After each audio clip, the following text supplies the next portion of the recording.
Introdução. Ele saltou e gritou e, como fez, a cara da coisa veio na sua direção, sem olhos, sem nariz, sem boca. Voltou a gritar e correu para a porta. Sentiu a coisa tocar-lhe nas costas e começou a rasgar-lhe a camisa. Coisas.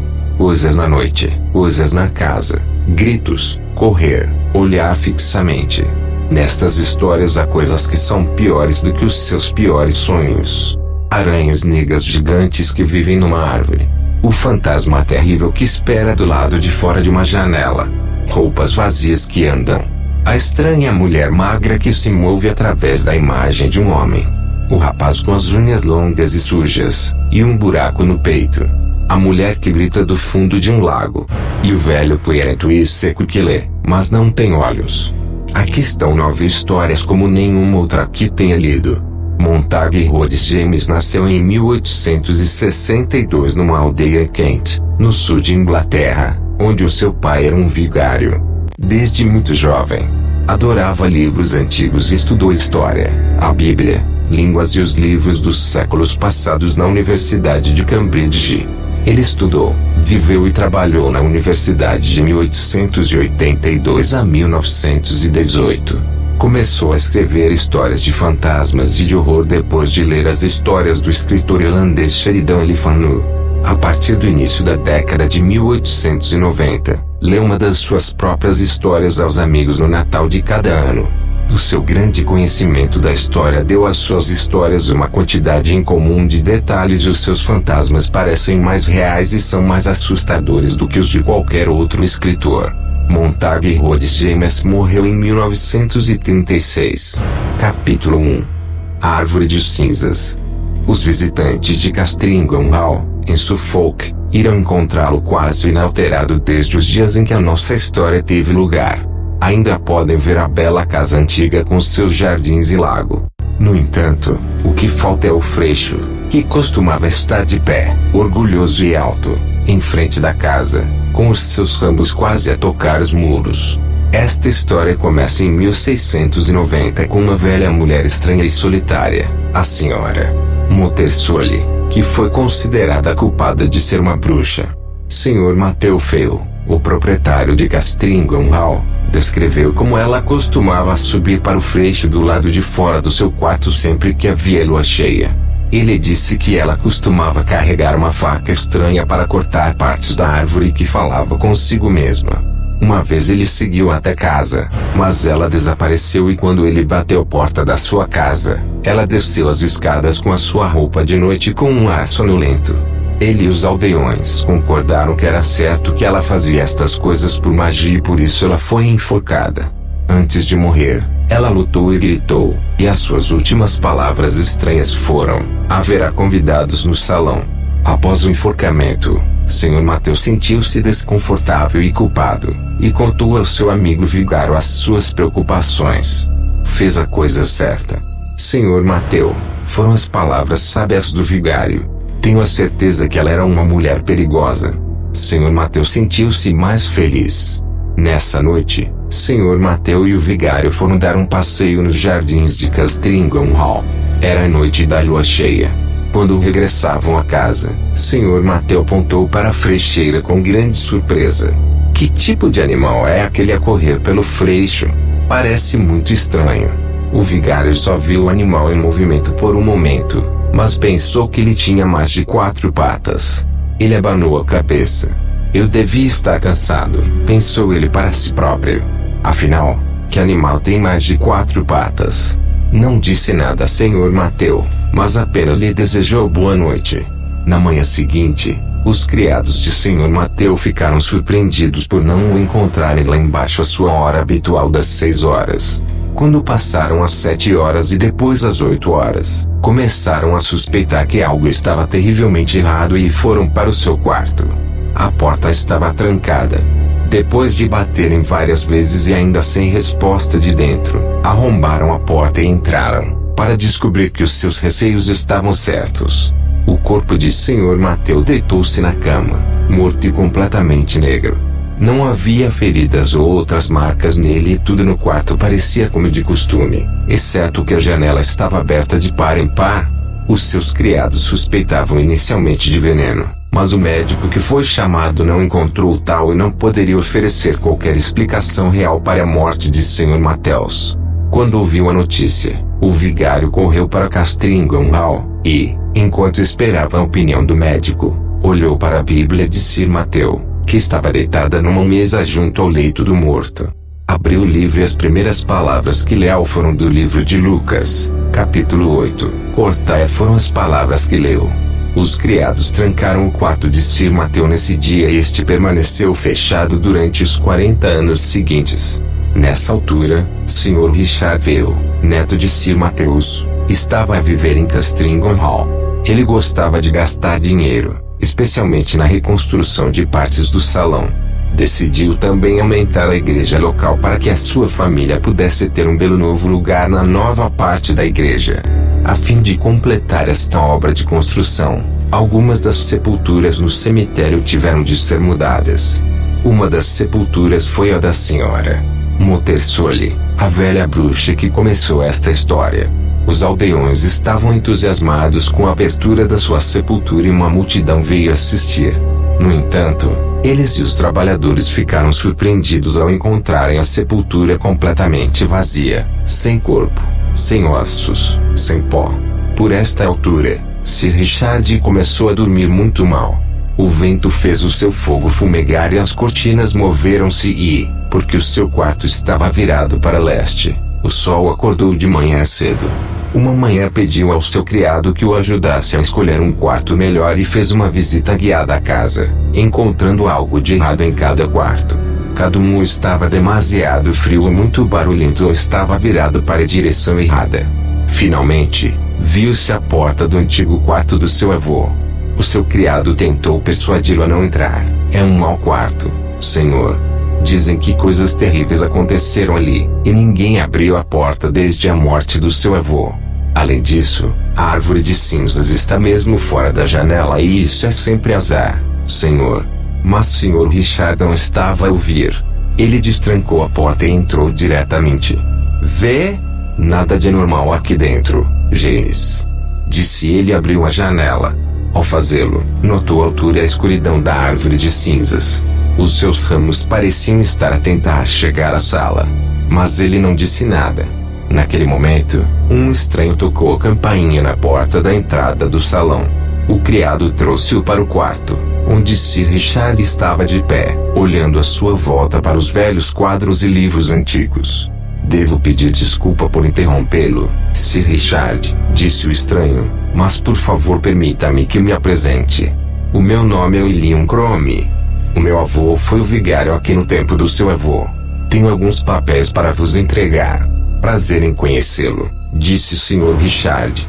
James, por favor traga-nos algum vinho para a biblioteca e depois leve-me as minhas roupas e coisas para esta sala. Dormirei aqui no futuro. Enquanto bebia um copo de vinho com William Crome na biblioteca, o Sr. Richard olhou para os jornais, muitos dos quais pertenciam ao seu avô. Entre eles ele encontrou as notas feitas pelo velho vigário sobre o dia da misteriosa morte de Sr. Matthew. Bem, disse o Sr. Richard, rindo calmamente. Que interessante. Parece que a Bíblia do meu avô deu um conselho sobre o dia em que ele morreu e o seu avô pensou que poderia ser sobre aquele velho freixo à janela do quarto. Corta, eu disse-lhe um bom livro. Estas foram as primeiras palavras que o teu avô ouviu quando abriu a Bíblia no dia da morte do meu avô. Ainda tens aquela velha Bíblia? Perguntou William Crome. Gostaria muito de a ver. Sr. Richard encontrou facilmente a Bíblia antiga. Sim, aqui está ela. Um pouco poeirenta, receio. Vamos ver o que ela tem para me dizer. Vou abri-la em qualquer página e ler as primeiras palavras que vir, tal como seu avô fez. Ele abriu o livro e os seus olhos caíram sobre as palavras: procurar-me eis de manhã, e eu não estarei aqui. Sr. Richard estava certo de que as palavras eram novamente sobre a árvore de cinzas. A Bíblia chorava para lhe dar alguns conselhos. Ele ordenou a alguns dos seus servos que a cortassem no dia seguinte. Livro quarto trancado e outras histórias de terror M.R. James. Mas Sr. Richard não viveu para vê-los cortar a árvore de cinzas. Naquela noite, Exatamente à meia-noite, um estranho e terrível animal saltou da cama de Sr. Richard, correu silenciosamente para a janela e desapareceu nos ramos sombrios da enorme árvore. Ninguém estava lá para vê-lo, mas na manhã seguinte encontraram o corpo de Sir Richard, como de seu avô, morto e completamente negro. Quando William Crome ouviu a notícia da morte de seu novo amigo, as palavras da Bíblia voltaram para ele: "Você me procurará pela manhã e eu não estarei aqui." Ele correu imediatamente para Castringham Hall, onde encontrou a família e os criados lotados ao redor do freixo. "As últimas ordens de Sr. Richard foram para cortarmos esta árvore", explicou James, e então, em voz mais calma, ele continuou: "E há algo muito estranho naquela árvore, senhor. Muito estranho. É o que eles dizem, que algo vive dentro dela." O jardineiro encostou sua escada contra a árvore e subiu para olhar para dentro. Enquanto segurava uma luz sobre o buraco, seu rosto de repente parecia tão aterrorizado que várias das pessoas que observavam de baixo gritavam e viravam-se para correr. O próprio jardineiro caiu da escada, derrubando sua lâmpada na árvore oca, que rapidamente pegou fogo. Quando a árvore começou a arder, a multidão viu um animal correr da árvore. Eles gritaram de horror quando viram sua forma e tamanho. Parecia uma aranha enorme, mais ou menos do mesmo tamanho que a cabeça de um homem e coberta por toda parte de cabelos. "Olha, tem outra. E outra", gritou alguém. Durante muito tempo os homens observaram estes animais aterrorizantes tentando escapar do fogo, um após o outro, e depois os mataram com paus.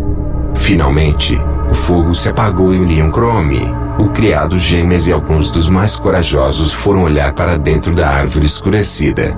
Lá eles encontraram os ossos de um ser humano.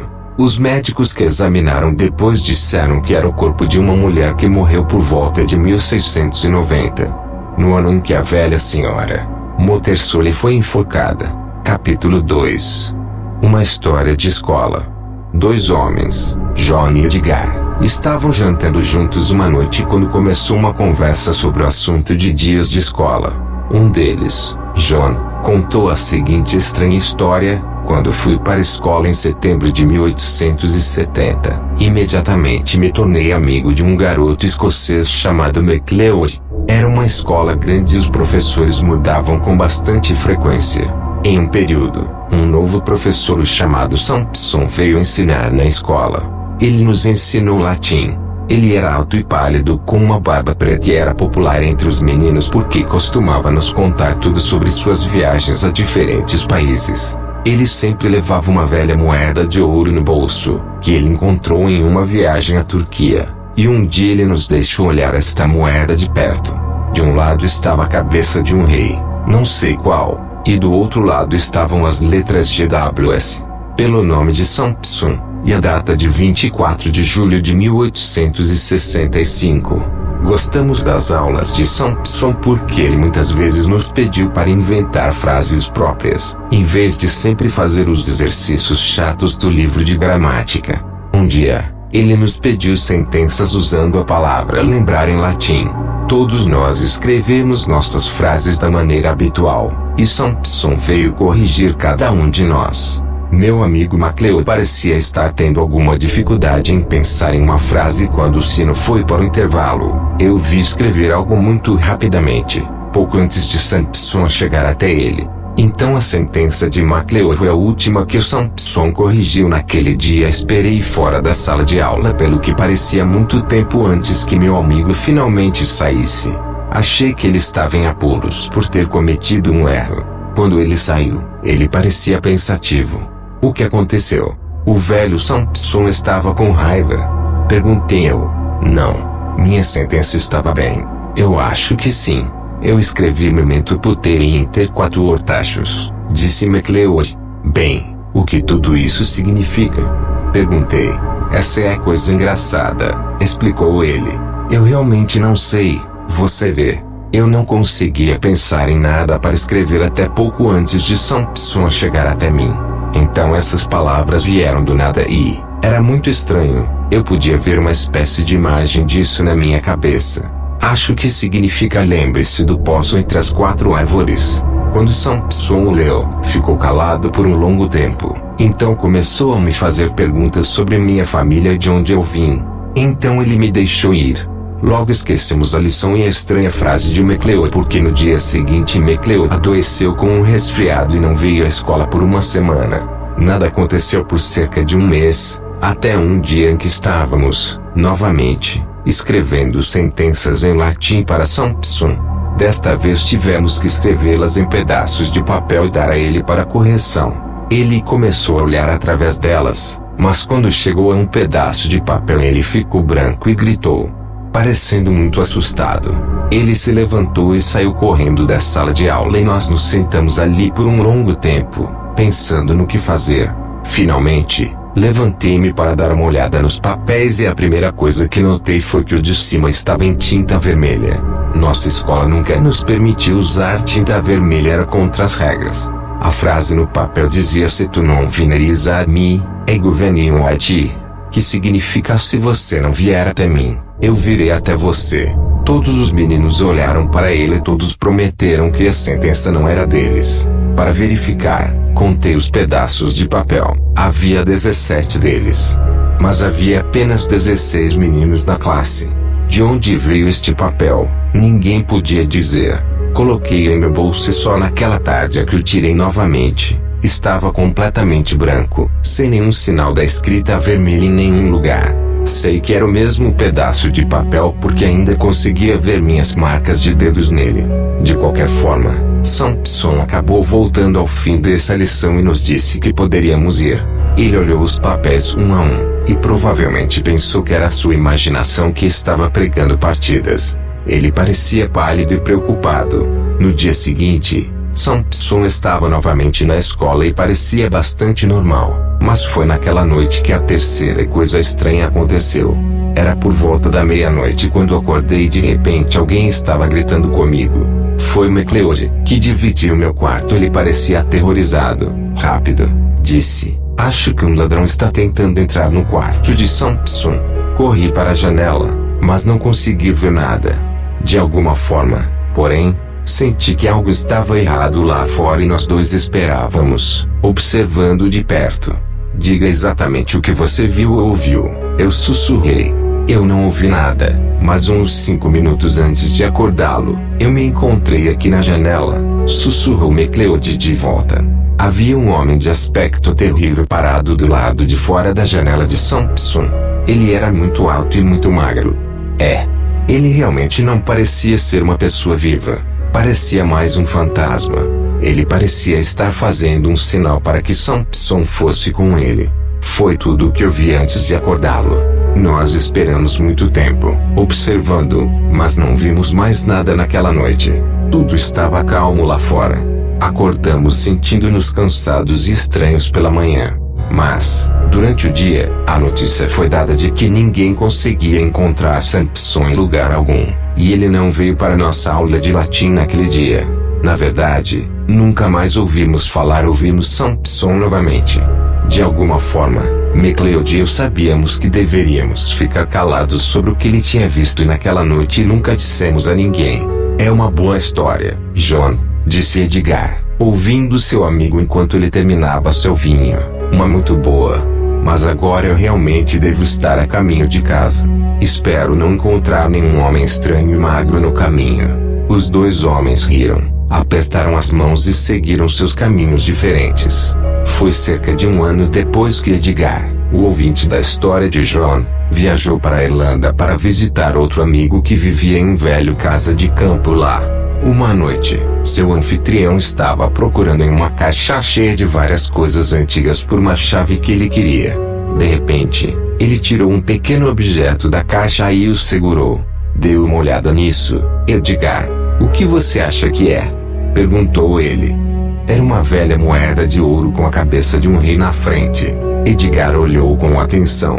Onde você a conseguiu? Perguntou ele calmamente. Bem, é uma história muito interessante, começou seu amigo.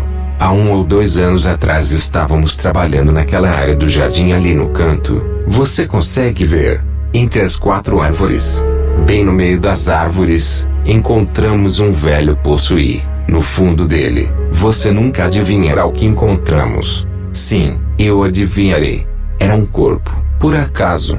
Perguntou Edgar. Seu amigo ficou surpreso. Sim, foi.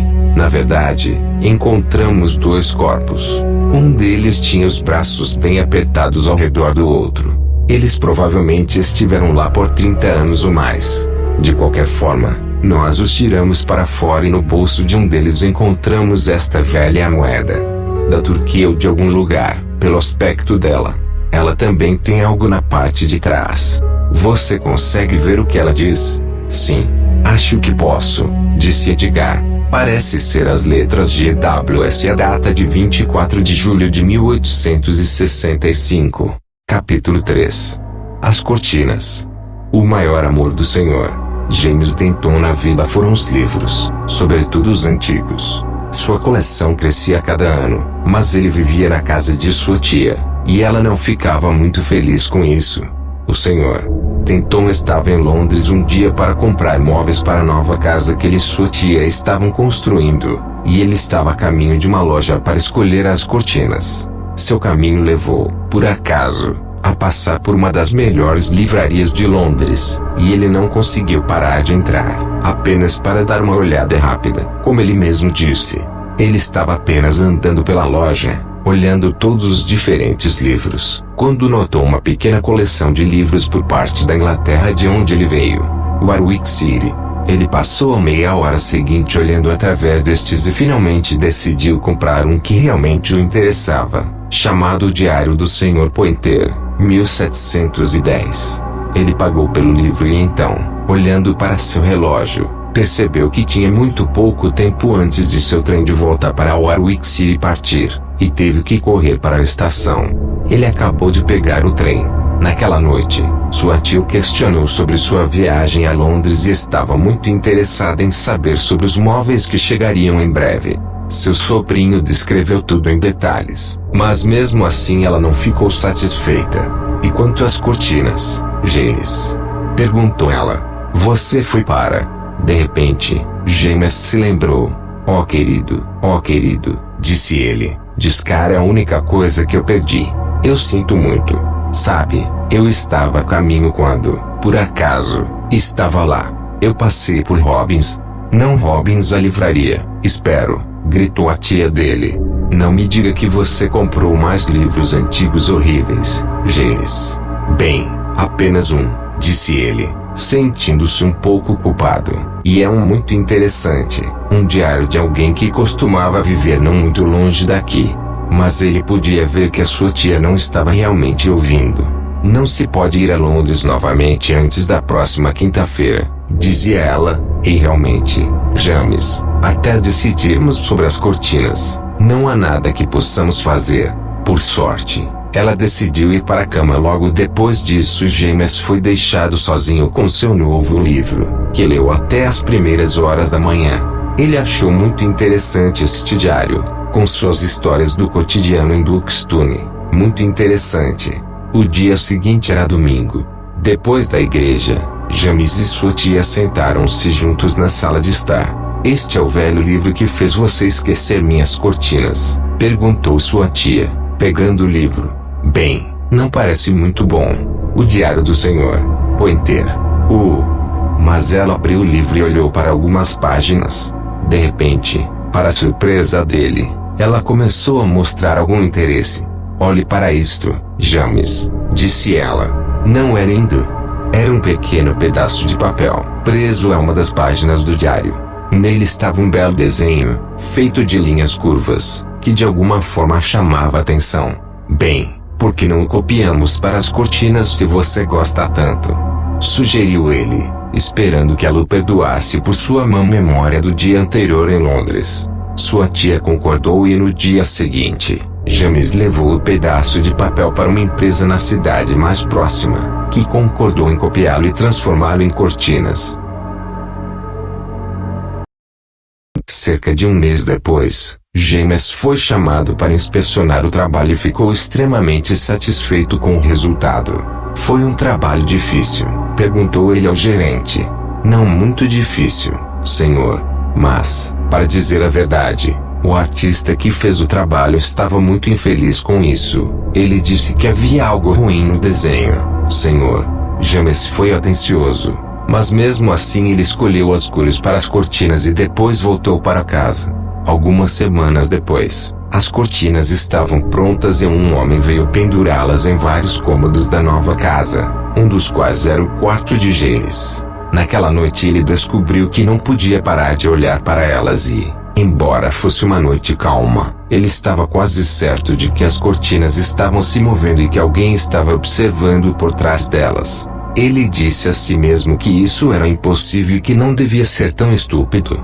Ele explicou a si mesmo que o efeito era causado pelas linhas curvilíneas nas cortinas, que pareciam cabelos pretos longos e encaracolados. No dia seguinte, um amigo de James veio para ficar e, depois do jantar, eles se sentaram até tarde, conversando e rindo. Finalmente eles decidiram ir para a cama e James mostrou seu amigo para o quarto de hóspedes, que estava logo depois de seu próprio quarto. James, porém, não quis ir imediatamente para a cama e sentou-se na cadeira ao lado do fogo em seu quarto, lendo. Adormeceu por alguns minutos e, quando acordou, percebeu que algo estava na sala com ele. Estendendo a mão, sentiu algo coberto de pelos e pensou que era seu cão, que sempre o seguia por toda parte. Como você entrou aqui? Pensei que o tinha deixado lá embaixo, disse ele, olhando para baixo. Para seu horror, ele descobriu que não era seu cãozinho, mas algo quase humano. Ele pulou e gritou e, como ele fez, o rosto da coisa veio em sua direção, sem olhos, sem nariz, sem boca, só cabelo. Ele gritou novamente e correu para a porta, mas ficou tão assustado que não conseguiu abri-la. Ele sentiu a coisa tocar suas costas e começou a rasgar sua camisa. Finalmente a porta se abriu e ele correu para o quarto de seu amigo, aterrorizado e respirando com força. Amanhã do ninho, bem cedo, James foi para a praia por alguns dias para tentar esquecer sua horrível experiência. Ele levou com ele o diário do Sr. Pointer. Ele queria lê-lo novamente com atenção para descobrir tudo o que pudesse sobre o padrão preso na página. Quando ele se voltou para aquela parte do livro, descobriu que havia vários pedaços de papel colados um em cima do outro. Ele cuidadosamente arrancou os dois primeiros e encontrou esta história, escrita pelo Sr. Pointer em 1707. O velho Sr. Casbury de Accrington me contou este dia do jovem Sr. Everett Allet, naquela época estudante da faculdade universitária. O jovem bebeu demais e violou a lei muitas vezes, mas como ele era de uma família importante, a universidade nunca fez nada a respeito disso. Ele costumava usar o cabelo muito comprido e encaracolado no pescoço e usava roupas incomuns e coloridas. Seu comportamento tornava seu pai muito infeliz. Um dia, eles encontraram o jovem Sr. Everard morto em seu quarto, com todos os cabelos arrancados. Ninguém podia explicar por que ou como ele morreu, mas o mais estranho foi que, no dia seguinte à sua morte, o corpo desapareceu completamente, deixando apenas um monte de cabelos longos e encaracolados no chão de seu quarto. Seu pai guardava alguns desses cabelos e mandou fazer desenhos, parte dos quais eu fixei nesta página. Esta é a estranha história por trás das cortinas. Antes de voltar para casa, James Denton ordenou a seus servos que os levassem todos para baixo e os queimassem. Capítulo 4. As moscas. Se você for para o final da estrada, passando pela casa de Colin, à esquerda você verá um campo com algumas árvores frutíferas velhas dentro. Uma pequena casa costumava estar ali, onde morava um homem chamado Davis. Ele era um homem muito tranquilo, que parecia ter dinheiro suficiente para viver. Ele não trabalhava nas fazendas, mas sempre ia à cidade em dias de mercado. Um dia, um jovem voltou do mercado com ele. O jovem era pálido e magro, e não falava muito. Ele vivia com o Sr. Davis e ninguém sabia se ele ajudava nas tarefas domésticas ou se o Sr. Davis era seu professor. Mas as pessoas falavam e se perguntavam por que estavam sempre caminhando juntas, cedo e tarde, subindo as colinas e descendo a floresta. Eles suspeitavam que os dois homens estavam brincando com a magia e estavam tramando algo terrível. Uma vez por mês, Quando a lua estava cheia, eles subiam para um lugar na colina onde havia pilhas de pedras e rochas velhas e passavam a noite lá em cima. Alguém uma vez perguntou ao Sr. Davis por que ele foi para um lugar tão escuro e solitário no meio da noite. O Sr. Davis sorriu e respondeu: eu amo lugares antigos. Eles me lembram do passado. E o ar é lindo em uma noite de verão. Você pode ver toda a zona rural por quilômetros ao redor do luar. Mas o jovem amigo do Sr. Davis interrompeu rudemente: não queremos outras pessoas perto de nós. Só queremos conversar uns com os outros. O Sr. Davis parecia aborrecido com a rudeza de seu jovem amigo e explicou educadamente: as pessoas dizem que há corpos debaixo dessas velhas pedras, os corpos de soldados mortos. Sei que os fazendeiros às vezes encontram ossos velhos e panelas quando estão trabalhando nos campos por aqui. Eu gostaria de saber mais sobre como essas pessoas viviam e quem eram seus deuses. Acho que eles provavelmente praticavam magia. Então, em uma manhã de setembro, algo terrível aconteceu. Um trabalhador agrícola teve que subir até o topo da colina, até a floresta, muito cedo, quando ainda estava escuro. Ao longe, ele viu uma forma que parecia um homem na neblina matinal. Ao se aproximar, ele viu que era um homem. Era o amigo do Sr. Davis, morto, pendurado em uma árvore. Perto de seus pés havia uma faca, coberta de sangue. O pobre trabalhador agrícola estava aterrorizado e correu de volta pela colina até a aldeia. Ele acordou alguns dos aldeões para contar-lhes sobre a terrível visão e alguns homens voltaram a subir a colina com um cavalo para derrubar o corpo. Eles também mandaram imediatamente um jovem rapaz para a casa do Sr. Davis, para ver se ele estava em casa, porque, é claro, eles suspeitavam que ele era o assassino. Quando cortaram o corpo do jovem da árvore, ficaram surpresos ao ver que as roupas que ele estava usando eram todas pretas, como as roupas que os vigários usavam há muitos séculos atrás. Quando o cavalo dos homens chegou perto da árvore e do jovem morto, ele gritou e tentou fugir, mas os homens conseguiram segurá-lo e finalmente voltaram para a aldeia com o corpo nas costas do cavalo aterrorizado. Na aldeia eles encontraram o jovem rapaz de pé na rua principal, com várias mulheres de pé ao seu redor. Ele era branco como papel e não quis dizer uma palavra. Quando os homens tentaram seguir em direção à casa do Sr. Davis, o cavalo voltou a ficar muito assustado. Ele parou na estrada e não se mexia. De repente, ele virou e tentou correr, e o corpo do jovem morto caiu de costas para a estrada. O cavalo podia sentir o cheiro de sangue. Eles levaram o corpo do jovem para a casa do Sr. Davis e quando abriram a porta, viram o que o pobre garoto tinha visto. Ali, na longa mesa da cozinha, estava o corpo do Sr. Davis. Amarrado em volta de seus olhos estava um lenço preto e suas mãos estavam amarradas atrás de suas costas. Seu peito foi cortado de cima para baixo e seu coração se foi. Era uma visão horrível.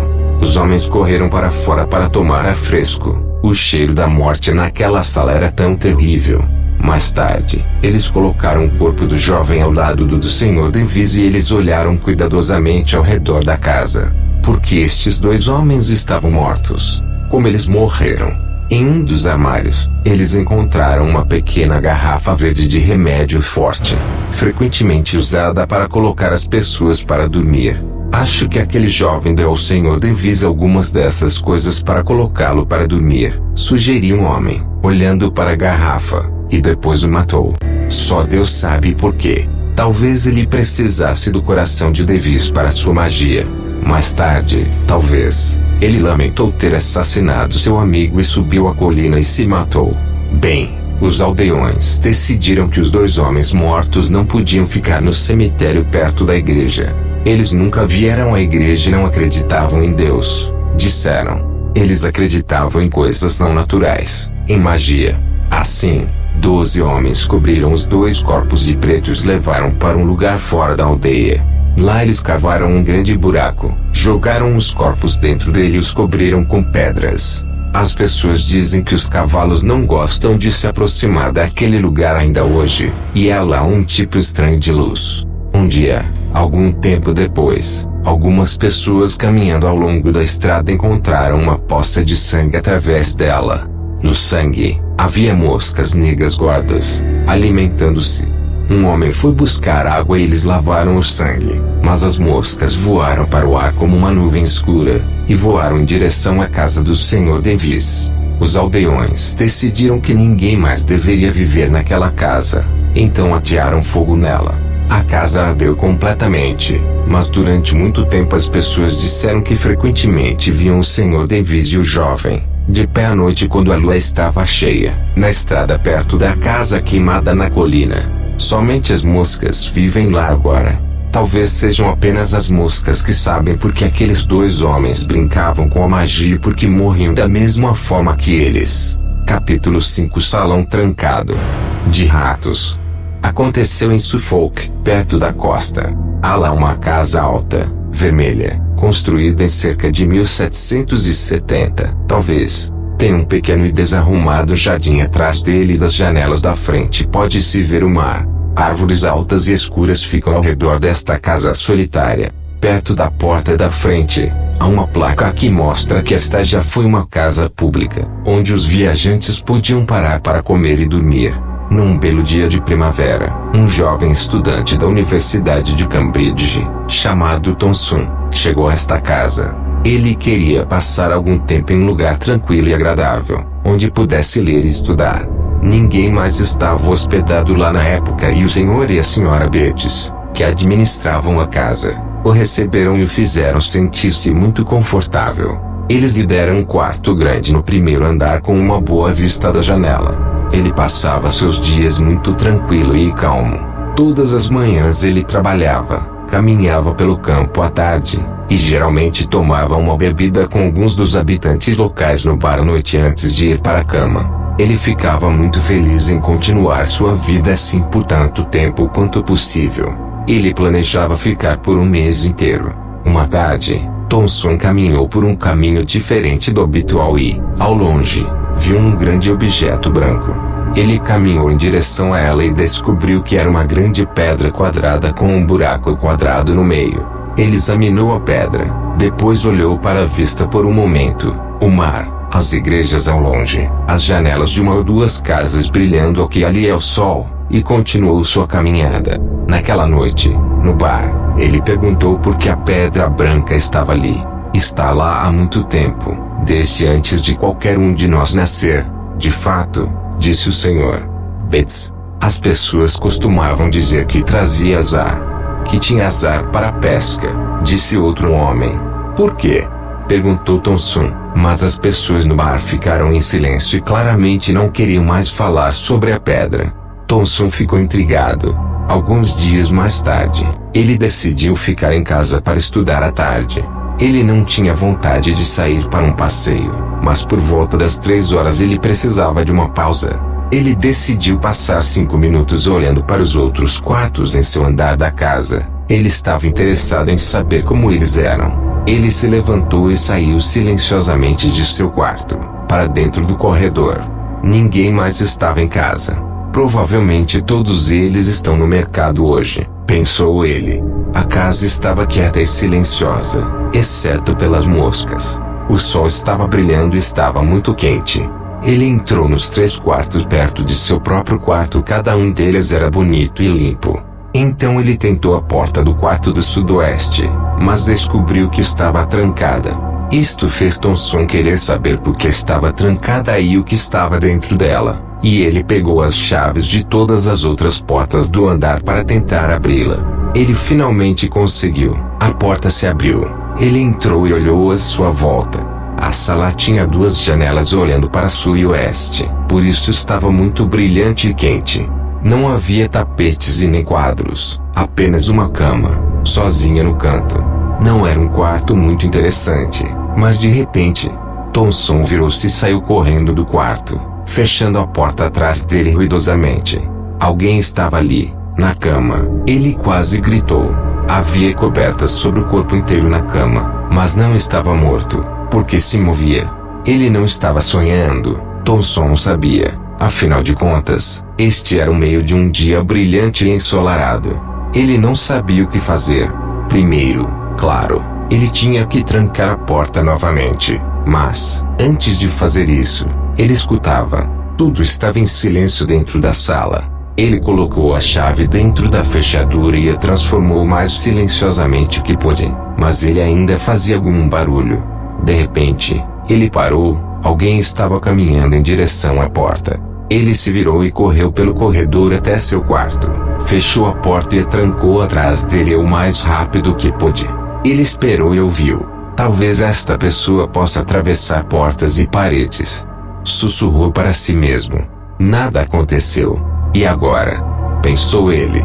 Sua primeira ideia foi deixar a casa o mais rápido possível, mas se ele mudasse seus planos, o senhor e a senhora Betts saberiam que algo estava errado. Além disso, se eles já sabiam da pessoa na sala trancada, mas ainda viviam na casa, então certamente não havia nada a temer para ele. Talvez fosse melhor ficar e não dizer nada. Esta era a coisa mais fácil de se fazer.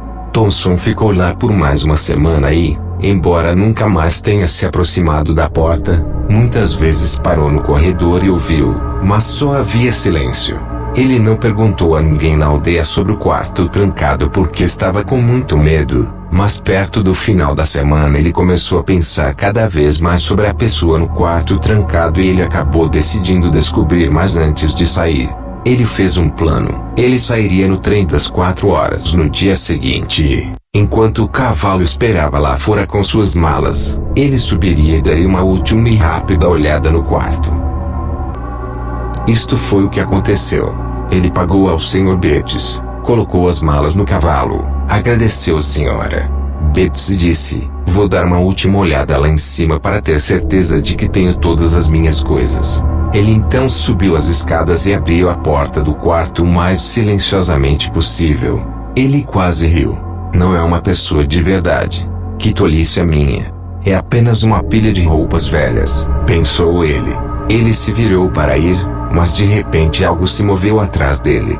Ele se virou rapidamente e viu a pilha de roupas velhas caminhando na sua direção, com uma faca presa na parte da frente do casaco e sangue seco, tudo pela camisa abaixo.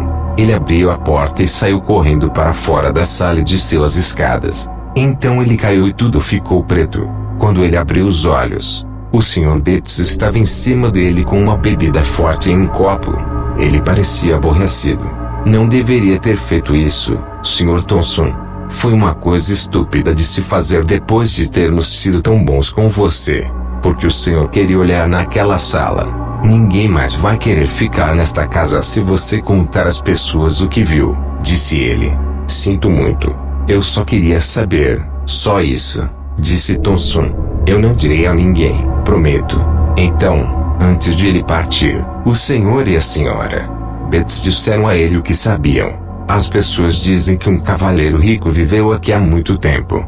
Uma noite, ele estava andando na aldeia, quando um grupo de homens o atacou. Eles queriam roubar seu dinheiro.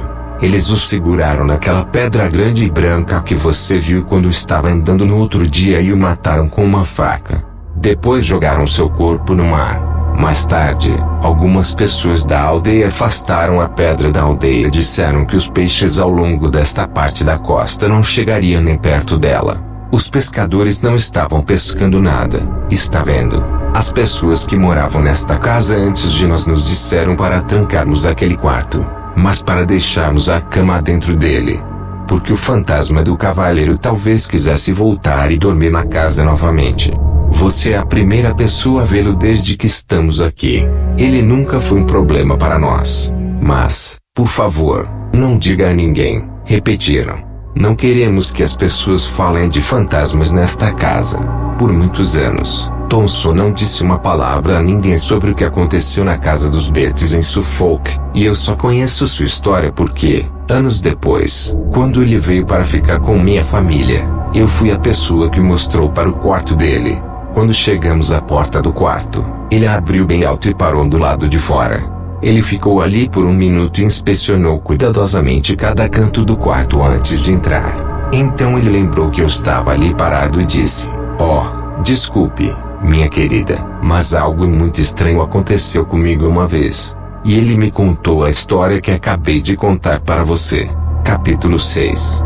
O salão de pintura de Fingley.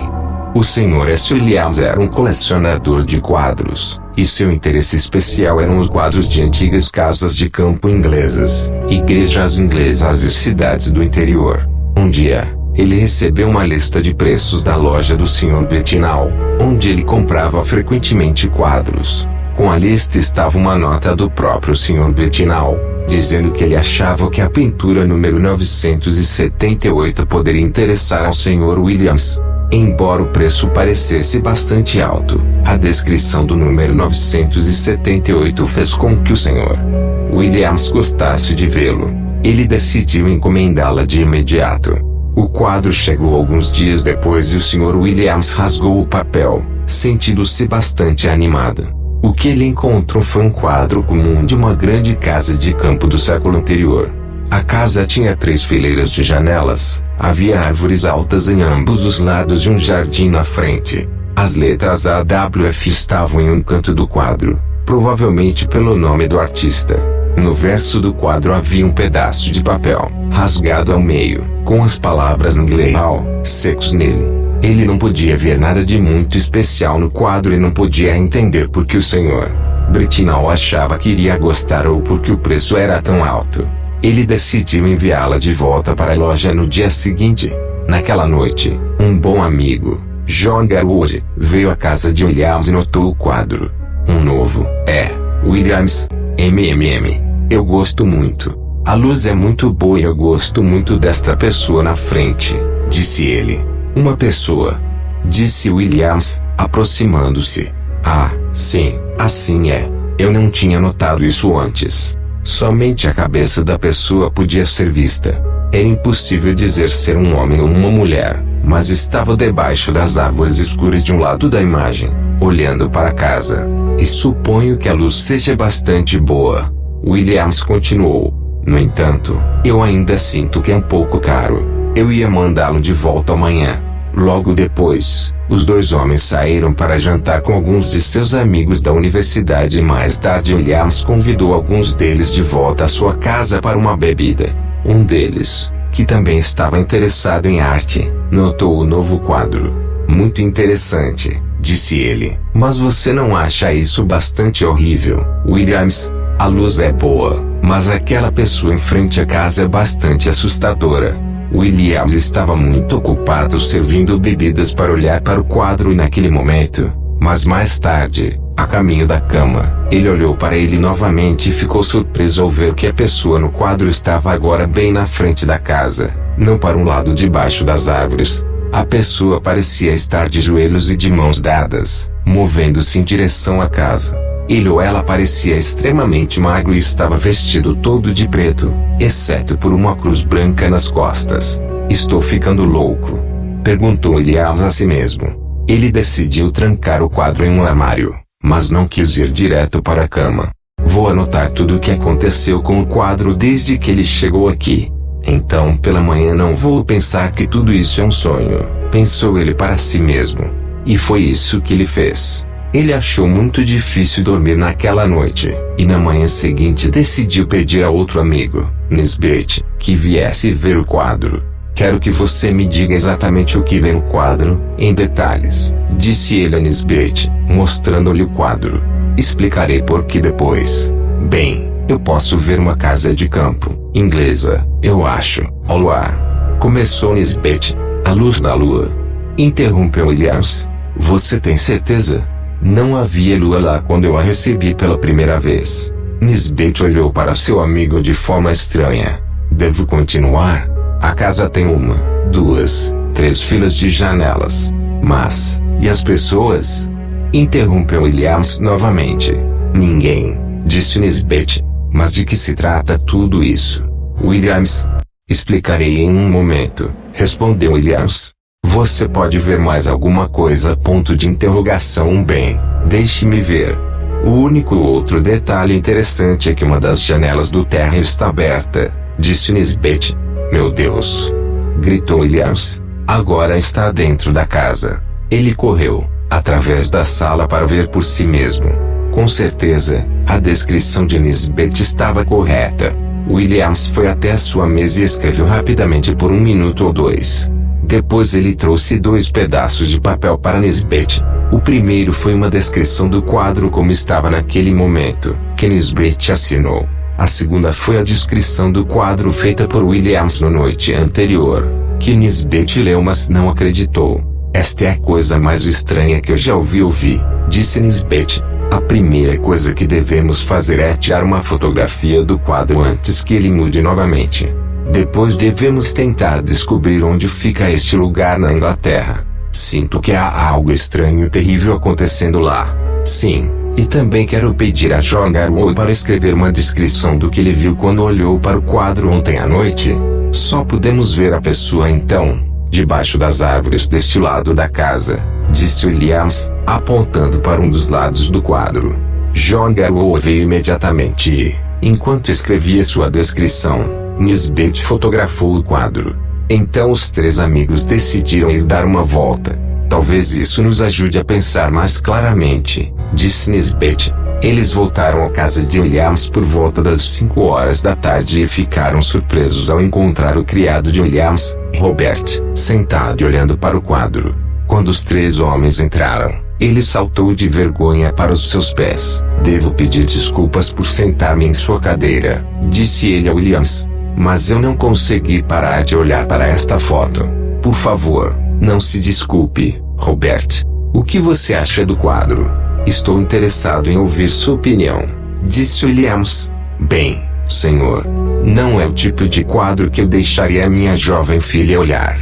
Ela se assusta muito facilmente e acho que esta pessoa estranha magra carregando um bebê lhe daria pesadelos.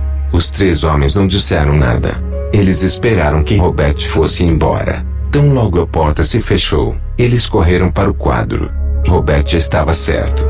A pessoa estranha e ossuda estava agora de volta ao quadro, afastando-se da casa e, em seus braços longos e finos, era um bebê. Durante 2 horas, os três homens sentaram-se e observaram o quadro, mas ele não mudou novamente. Eles foram jantar.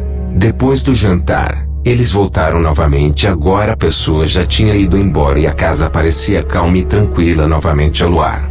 Eles decidiram ler os livros sobre Essex e Sussex para encontrar Ingley Hall. Foi um trabalho duro, mas muitas horas depois, em um guia para Essex, Williams encontrou as seguintes informações. A vila de Anningley tem uma interessante igreja do século XII e ao lado da igreja, em um belo parque, fica Anningley Hall, que costumava ser a casa de campo da família Francis. Nenhum membro desta família vive agora. O último menino da família desapareceu misteriosamente no meio de uma noite de setembro em 1802. Ninguém podia descobrir quem levou o bebê, mas as pessoas suspeitavam que ele era um membro da família Gaudy. Algum tempo antes do desaparecimento do bebê, Tom Gaudy foi pego roubando por Sr. John Francis, o pai da criança, e Gaudy foi enforcado por seu crime. As pessoas dizem que a família Gaudy queria vingança e que a levaram roubando o último filho da família Francis. Bem, parece que eles conseguiram sua vingança, se a história de nossa pintura for verdadeira, não é mesmo? Disse Williams. O quadro não mudou novamente desde então. Agora está pendurado no Museu de Anningley, em Essex. Capítulo 7. Corações perdidos. Em setembro de 1811, um menino chegou à porta do Aswarby Hall, no meio do Lincoln City. Ele tocou a campainha e olhou à sua volta para a casa alta e quadrada do século XVIII. Uma luz noturna caiu sobre o prédio, fazendo as janelas brilhar como fogueiras. Em frente ao salão, havia um parque cheio de árvores e uma igreja com um relógio. Tudo parecia muito agradável para o rapaz enquanto ele esperava que alguém abrisse a porta. Os pais do menino estavam mortos e seu primo mais velho, Sr. Abney, o avisou para ir morar em Aswarby. As pessoas que conheciam o Sr. Abney ficaram surpresas com sua oferta porque pensavam que ele era um homem que amava mais os livros do que as pessoas e que preferia viver sozinho. O Sr. Abney abriu a porta e parecia muito feliz em ver seu jovem primo, Stephen Elliott. Ele começou imediatamente a fazer perguntas. Quantos anos você tem, meu rapaz? Como você está? E qual é a sua idade? Quero dizer, quantos anos você tem? Espero que você não esteja muito cansado para comer seu jantar? Não, obrigado, senhor, disse Stephen. Estou muito bem. Ótimo, disse o Sr. Abney. E quantos anos você tem, meu rapaz? Pareceu estranho que ele tenha feito a pergunta 2 vezes nos 2 primeiros minutos da conversa deles. Eu tenho 12 anos no próximo aniversário, disse Stephen. E quando é seu aniversário, meu querido rapaz? No dia 11 de setembro, hein? Isso é bom, isso é muito bom. Eu gosto de escrever estas coisas em meu livro. Você tem certeza de que fará 12 anos? Sim, senhor. Muito certo. Bem, leve ao quarto da senhora Bunch, Parks, disse o Sr. Abney ao seu criado, e deixe-o jantar. A senhora Bunch foi a pessoa mais amigável de Aswarby. Stephen se sentiu confortável com ela e eles se tornaram bons amigos em um quarto de hora. Ela tinha 55 anos e sabia tudo sobre a casa e sua vizinhança. Ela estava bastante disposta a compartilhar esta informação com Stephen e certamente havia muitas coisas sobre a Aswarby Hall e Jardins que o rapaz queria perguntar-lhe. Numa noite de novembro, Stephen estava sentado à lareira no quarto da Sra. Bunch, pensando em sua nova casa. O Sr. Abney é um bom homem? Perguntou ele de repente. Bom, meu filho, disse a Sra. Bunch. Ele é o homem mais bondoso que eu já conheci. Eu não lhe falei do menino que ele trouxe da rua aos 7 anos e da menina 2 anos depois de eu ter começado a trabalhar aqui? Não, por favor me fale sobre eles, Sra. Bunch, disse Stephen. Bem, ela começou. Não me lembro muito sobre a garotinha. O Sr. Abney a trouxe de volta de sua caminhada um dia e disse à Sra. Ellis que cuidasse dela. A pobre criança não tinha família. Ela viveu conosco por cerca de 3 semanas e uma manhã ela se levantou enquanto todos ainda estavam dormindo e saiu de casa. Eu nunca mais a vi. O Sr. Abney procurou por toda parte, mas ela nunca mais voltou. Ela era uma criança muito silenciosa, mas me ajudou muito e eu amava muito. E quanto ao menino? Perguntou Stephen. Ah, aquele pobre garoto, disse a Sra. Bunch. Ele veio aqui um dia de inverno tocando sua música, e o Sr. Abney lhe fez muitas perguntas, tais como de onde você vem, quantos anos você tem, onde está sua família. Ele foi muito gentil com o rapaz, mas a mesma coisa aconteceu, ele simplesmente desapareceu. Naquela noite Stephen teve um sonho estranho. Perto de seu quarto no topo da casa, havia um antigo banheiro, que ninguém usava. A parte de cima da porta era feita de vidro e era possível olhar para dentro e ver o banho. Em seu sonho, Stephen olhou através do vidro e viu um corpo no banho. Um corpo muito fino, poeirento, com um sorriso triste e as mãos pressionadas sobre o coração. Enquanto Stephen olhava, um grito terrível veio dos lábios, e os braços começaram a se mover. Stephen ficou extremamente assustado e acordou de repente. Ele descobriu que realmente estava de pé no chão frio perto do banheiro. Corajosamente, ele olhou através do vidro novamente para ver se o corpo estava realmente lá. Não estava. Ele voltou para a cama. Quando souberam da experiência de Stephen, a Sra. Bunch e o Sr. Abney estavam muito interessados e a Sra. Bunch colocou uma nova cortina sobre a porta de vidro do banheiro. O Sr. Abney disse que iria escrever sobre o sonho de Stephen em seu livro. Era quase primavera quando 2 coisas mais estranhas aconteceram. A primeira foi que Stephen passou outra noite muito desconfortável e no dia seguinte ele viu a Sra. Bunch remendando sua camisa de noite. Ela parecia bastante zangada com ele, e perguntou, como você conseguiu rasgar sua camisa de dormir tão mal? Vai demorar muito tempo para consertá-la. Stephen olhou e viu que havia alguns cortes na camiseta, alguns centímetros de comprimento. Apóstrofo. Não me lembro como isso aconteceu, disse ele. Eu não me lembro de nada. Mas eles são iguais aos arranhões na parte externa da porta do meu quarto. A Sra. Bunch olhou para ele, com a boca aberta, e depois correu para cima para ver. Bem, disse ela quando voltou, é muito estranho. Eu me pergunto como apareceram esses arranhões. São muito altos para um cão, um gato ou um rato fazer. Não diga nada ao Sr.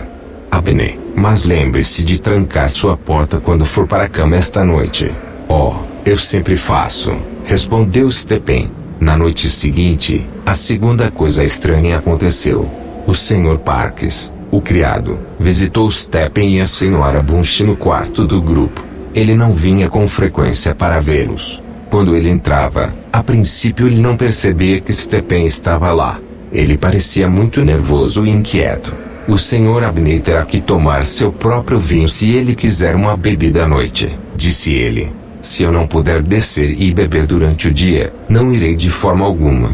Há algo muito estranho lá embaixo da casa, sabe? Talvez seja o vento ou talvez sejam ratos, mas acho que não. E não gosto disso. Não fale assim, respondeu a senhora Bunch. Você vai assustar o jovem Stephen? O Sr. Parkes notou Stephen pela primeira vez e rapidamente disse, com uma risada nervosa: "Oh, eu estava apenas brincando, você sabe." Mas Stephen sabia que não era uma brincadeira e estava preocupado. Ele fez muitas perguntas, mas o Sr. Parkes se recusou a lhe contar mais sobre os ruídos debaixo da casa. Era agora 24 de março de 1812, um dia estranho, ventoso e barulhento. Stephen ficou no jardim e contou como se estivesse cheio de fantasmas, pessoas que ele não conseguia ver, quem estava voando ao vento tentando contatar pessoas vivas no mundo real. Depois do almoço daquele dia, o Sr. Abney disse: "Stephen, meu rapaz, você virá à minha biblioteca hoje à noite, às 11 horas. Estarei ocupado até lá, mas quero lhe mostrar algo sobre sua vida futura. Não conte à senhora Bunch nem a ninguém mais em casa. Basta ir ao seu quarto na hora de costume." Stephen estava animado.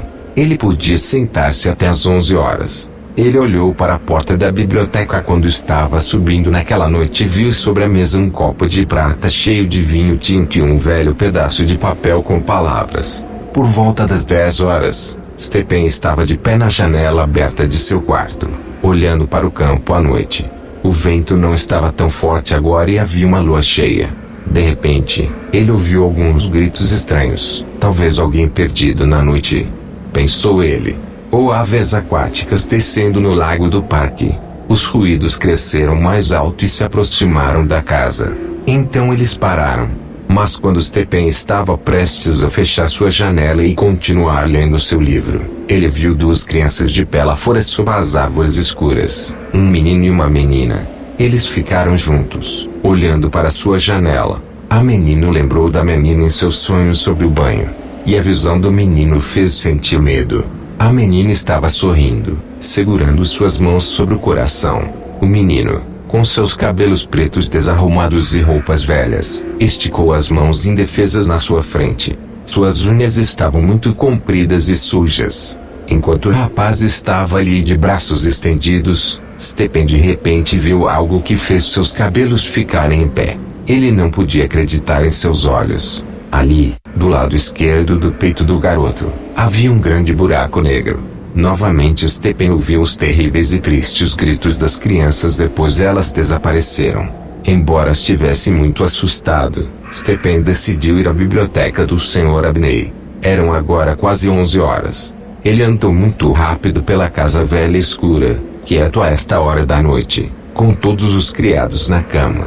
Mas quando ele chegou à biblioteca, a porta não se abria.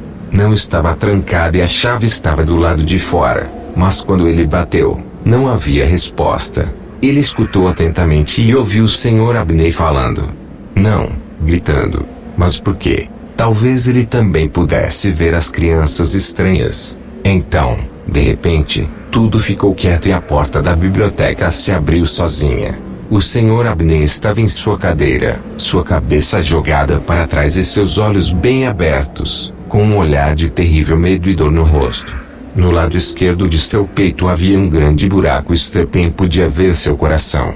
Mas não havia sangue em suas mãos e a longa faca sobre a mesa estava completamente limpa. A janela da biblioteca estava aberta e o vento soprava as cortinas em uma dança terrível.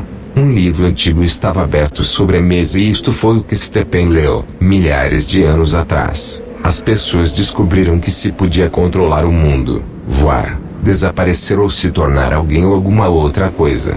Tudo por magia. Mas para poder usar esta magia, é necessário primeiro tirar o coração de 3 jovens, com menos de 21 anos de idade. Eu passei quase 20 anos escolhendo cuidadosamente 3 jovens que eu poderia matar sem que ninguém percebesse. O primeiro foi Poeb Stanley, em 24 de março de 1791. O segundo foi um garoto italiano, Giovanni Paoli, em 23 de março de 1805. E hoje à noite, em 24 de março de 1812, a última criança a morrer por mim será meu primo, Stephen Elliott.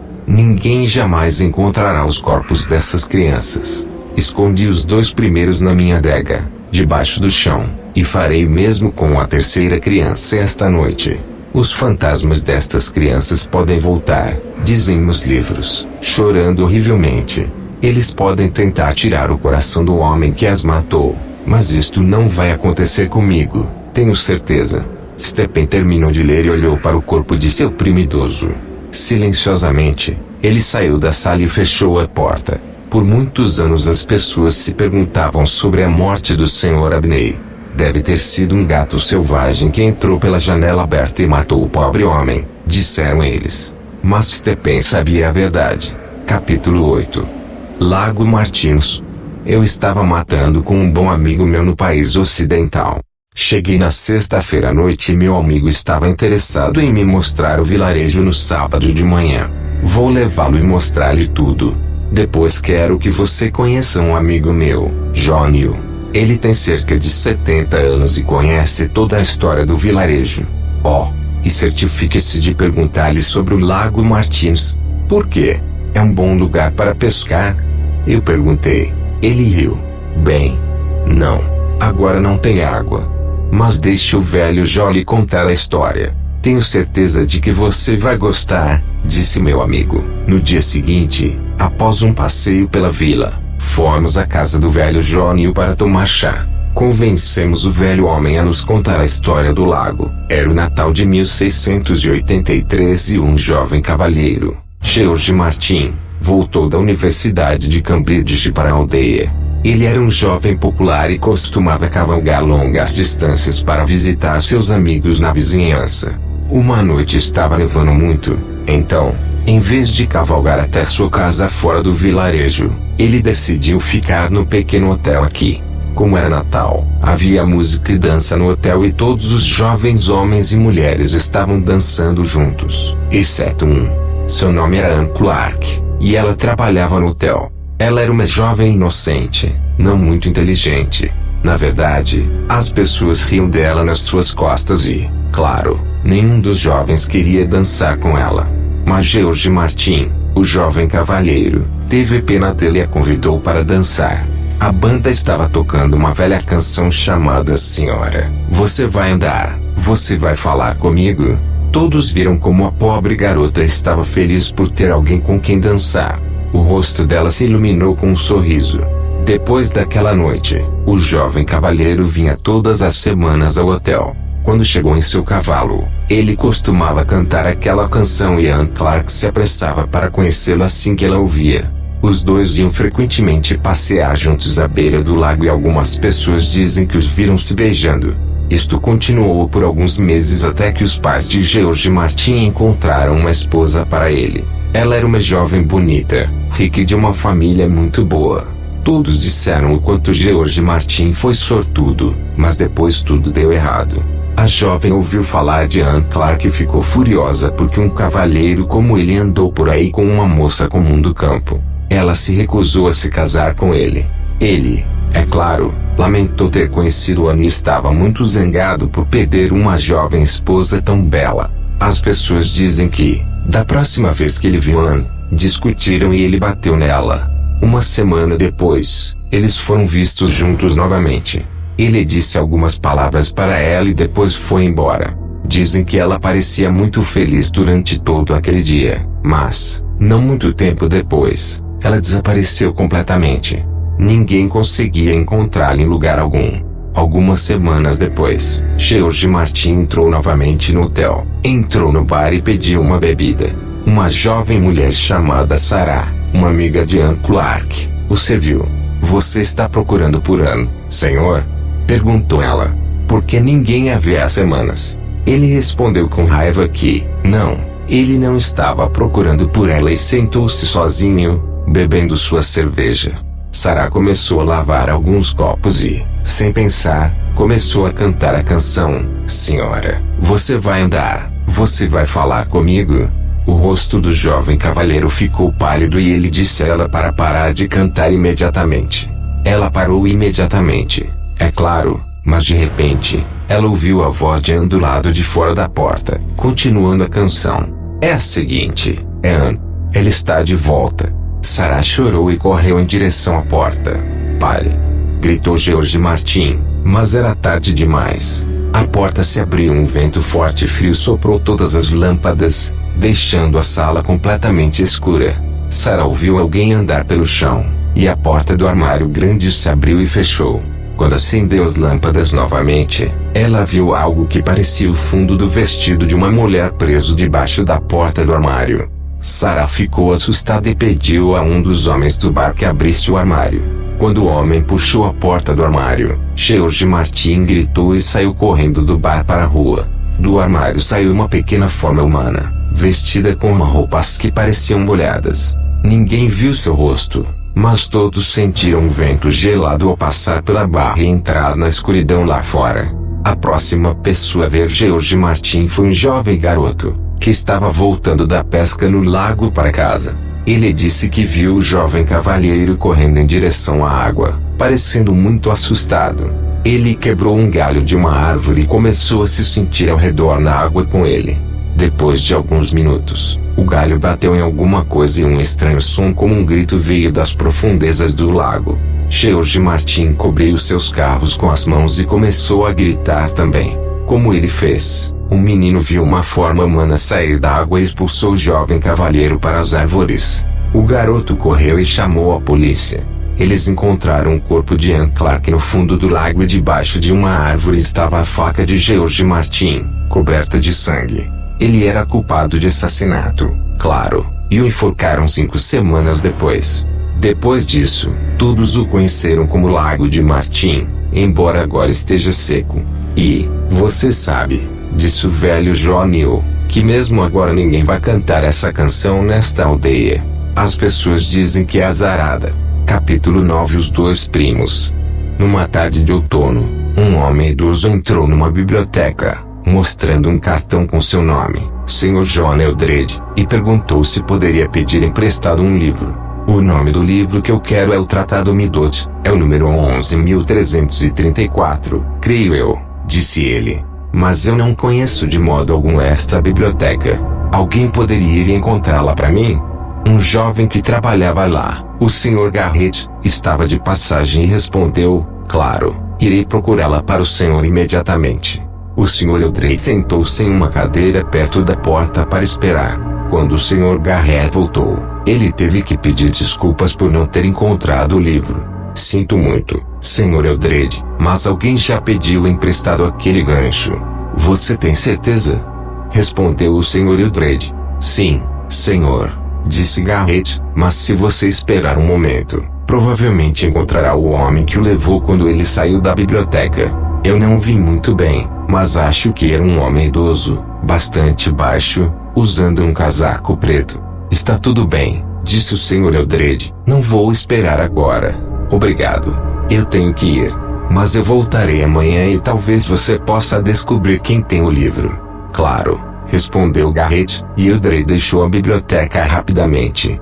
Garrett pensou: vou voltar para aquela sala e ver se consigo encontrar o velho. Vou perguntar-lhe se ele pode esperar alguns dias pelo livro e depois o entregarei ao Sr. Eldred amanhã. Então ele voltou à mesma sala e, quando chegou lá, o livro, o Tratado Midot, estava de volta ao lugar certo. Garrett se sentiu muito mal. O Sr. Eldred não tem o livro que quer, disse a si mesmo, porque eu não o vi. Vou esperar por ele amanhã e lhe darei o livro eu mesmo. Na manhã seguinte, ele estava esperando pelo Sr. Eldred. Lamento muito, disse ele quando Eldred chegou, mas eu estava certo de que o velho levou o livro com ele. Se você esperar um momento, eu correrei e o pegarei para você agora. Novamente Eldred sentou-se e esperou, mas desta vez sua espera foi muito longa. Após 20 minutos ele perguntou à mulher atrás da recepção se era muito longe para a parte da biblioteca onde Garrett estava procurando o livro. Não muito longe, senhor, respondeu ela. É estranho que ele esteja demorando tanto tempo, e ela foi procurar Garrett. Ela voltou alguns minutos depois, parecendo bastante preocupada. Lamento muito, senhor, mas algo aconteceu com o Sr. Garrett, disse ela.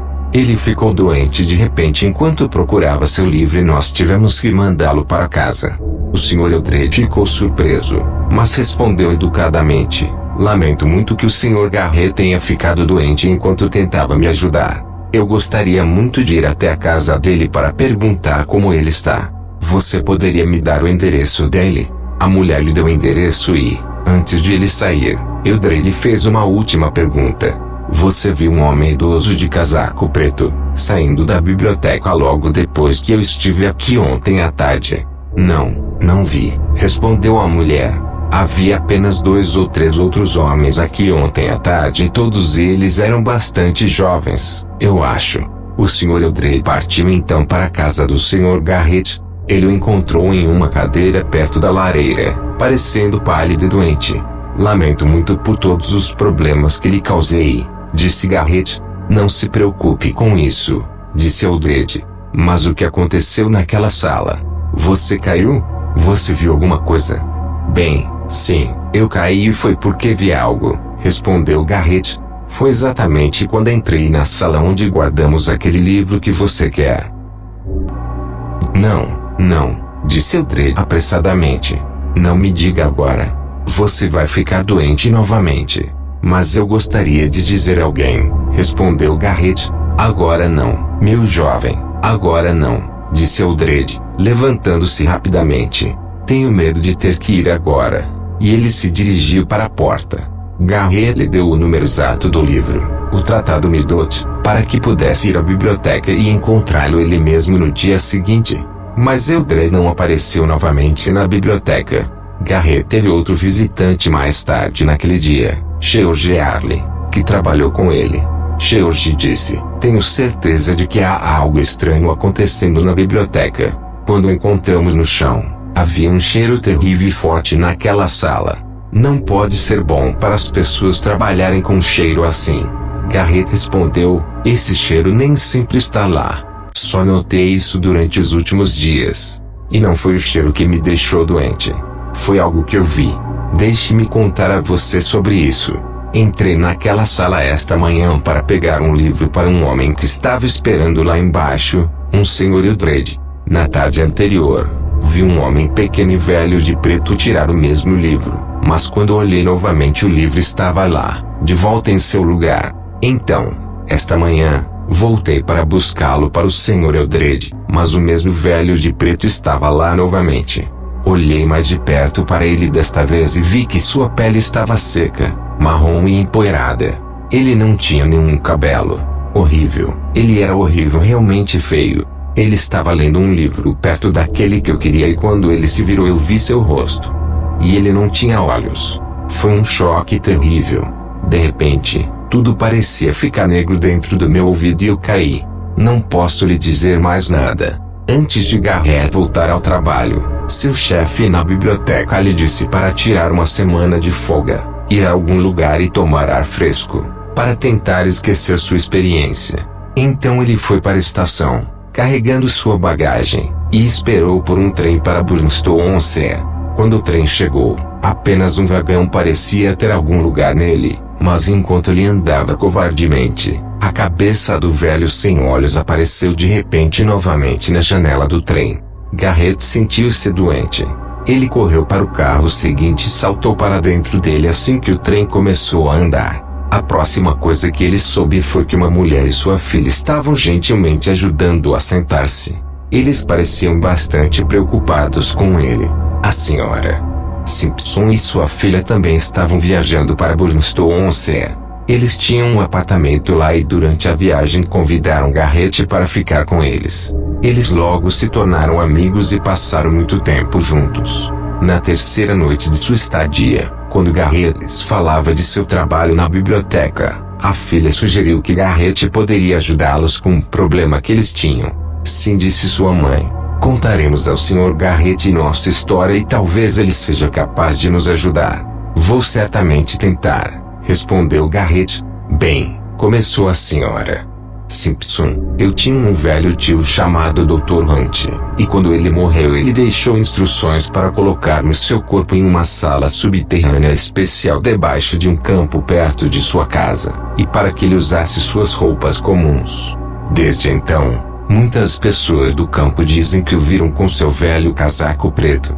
De qualquer forma, ele está morto há 20 anos. Ele não tinha esposa ou família, apenas eu, sua sobrinha e meu primo John.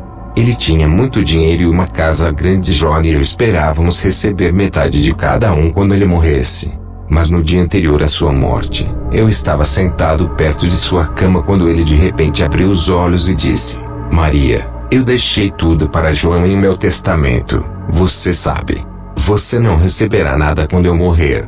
Isto foi um choque para mim, porque meu marido e eu não éramos ricos e precisávamos do dinheiro, mas eu não disse nada porque sentia que ele queria dizer algo mais. Eu estava certa. Ele continuou: mas, Marie, eu não gosto do John e acho que minha vontade está errada. Decidi que você deveria ter tudo. Mas primeiro você terá que encontrar a carta na qual escrevi meu Novo Testamento e não vou lhe dizer onde ele está. Mas vou lhe dizer uma coisa. Eu deixei um livro, Marie, e o livro não está nesta casa. Está em um lugar onde João pode ir e encontrá-lo a qualquer momento. Portanto, vou lhe dizer algo mais que João não sabe. Quando eu morrer, você encontrará um envelope em minha mesa com seu nome dentro dele e você encontrará algo que ajudará. Bem, algumas horas depois, ele morreu e eu escrevi para meu primo John Eldred, mas é claro, ele nunca respondeu. Entretanto, temos que continuar vivendo em nosso pequeno apartamento aqui em Burnstone-on-Sea. Você disse John Eldred? Perguntou Garrett, surpreso. Eu vi um homem chamado John Eldred há poucos dias. Um homem magro e idoso. Sim, parece ser ele. Onde você o viu? Perguntou a senhora Simpson. Em um lugar público, disse Garrett. Não sei se devo dizer-lhe onde. Mas e quanto ao envelope? Aqui está, respondeu a senhora Simpson. E ela tirou um pequeno pedaço de papel com apenas 5 números. 11.334. Garrett pensou por um momento e depois perguntou: Você acha que o Sr. Eldred sabe exatamente onde está o livro que contém a carta de seu tio? Bem, eu não sei. As pessoas dizem que ele está sempre indo à biblioteca e às livrarias. Então ele deve saber seu nome. Mas provavelmente não onde ele está, respondeu a senhora Simpson. Garrett ficou calado ao pensar sobre o problema. No dia seguinte, Garrett deixou Burnstone-on-Sea e viajou de trem para casa. Ele não conseguia se lembrar se o livro que o Sr. Eldred tanto queria tinha o mesmo número de biblioteca que o do papel da senhora Simpson, mas ele sabia que existiam 3 possibilidades: 1.13.34, 11.33.4 ou 11.3.34. Assim que o trem chegou, ele foi até a biblioteca para procurar. 11.33.4 estava no lugar certo, mas 11.3.34 não estava lá. Ele correu para a recepção e perguntou à mulher lá: Alguém pegou o livro número 11? 3.34? Como posso saber? Você acha que posso me lembrar de todos os números de livros que as pessoas tiram? Respondeu a mulher. Bem, o Sr. Eldred esteve de volta aqui, sabe? O velho que estava aqui no dia em que adoeci. Não, ele mesmo não voltou aqui, mas me enviou algum dinheiro e me pediu para enviar-lhe um livro. Eu não podia recusar, é claro. O que você faria se alguém lhe enviasse dinheiro e lhe pedisse para fazer uma coisa dessas? Suponho que eu faria o mesmo. Você poderia me mostrar o bilhete que o Sr. Eldred enviou e me dar seu endereço, por favor? Aqui está o ingresso, disse a mulher. O livro é o número 11. 3.34. Não é esse o número que você acabou de dizer que queria? Receio não ter guardado o endereço. Quando você enviou o livro? Perguntou Garrett. Às 10:30 desta manhã. Bom, agora é só 1 hora, pensou ele. Mas como ele poderia conseguir o endereço? Ele pensou rapidamente e depois se lembrou que John Eldred estava morando na casa de seu tio, a casa que a senhora Simpson e sua filha sabiam que era realmente deles. E seu tio morto entregou o livro com aquela carta dentro desta biblioteca. Então ele deve estar em nossa lista. E eu sei que ele morreu há cerca de 20 anos, pensou Garrett. Então, ele encontrou a lista e voltou para 1870. Lá estava, 14 de agosto de 1875, o Tratado Midot, dada pelo Dr. J. Hunt da Casa Bretfield. Garrett procurou a Bretfield House em um mapa. Estava a cerca de 2 horas de viagem de trem. Ele encontrou. Ele partiu imediatamente para a estação e pegou o trem, pensando o tempo todo não queria dizer ao Sr. Eldred sobre o livro e sobre o porquê de ele querer levá-lo de volta com ele. Quando chegou à estação Bretfield, ele começou a caminhar rapidamente em direção à casa, esperando que chegasse lá antes do livro. De repente, Garrett viu um táxi com 2 homens dentro dele, acabando de sair da estação, indo na mesma direção que ele estava. Ele reconheceu John Eldred e pensou consigo mesmo. Ele foi à estação para recolher o livro que a biblioteca lhe enviou esta manhã. Ele parou e olhou em direção ao táxi. Eldred estava saindo dele e o motorista estava se afastando lentamente pela estrada. Eldred seguiu a pé. Enquanto caminhava, algo caiu de seu bolso, uma caixa de fósforos. Ele continuou caminhando. Estava escurecendo, a luz estava indo agora. Eldred caminhava devagar, mas Garrett podia ver que estava virando as páginas do livro, procurando por algo.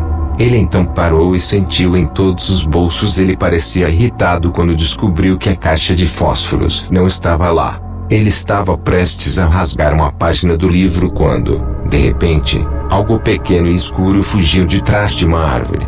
2 braços negros fortes o pegaram em volta da cabeça e do pescoço. Não havia nenhum som. Eldred lutou loucamente, mas silenciosamente com seus braços e pernas. Depois acabou. Eldred ficou ali sozinho na estrada. Garrett gritou e começou a correr em direção ao corpo. Outro homem que estava trabalhando em um campo perto da estrada, correu para ajudar, mas Eldred já estava morto. Mais tarde, a polícia e os advogados fizeram muitas perguntas a Garrett, mas ele só podia repetir: alguém atacou o Sr. Eldred quando ele ia rasgar uma página de seu livro. Eles logo descobriram, é claro, que na mesma página havia muitos escritos do velho Dr. Hunt, que dizia que sua casa e todo o seu dinheiro pertenciam realmente à Sra. Mary Simpson e não a John Eldred. E não é muito difícil imaginar como William Garrett logo pôde deixar seu emprego na biblioteca para se tornar o próximo dono da Bretfield House, com sua esposa, a filha da Sra. Simpson.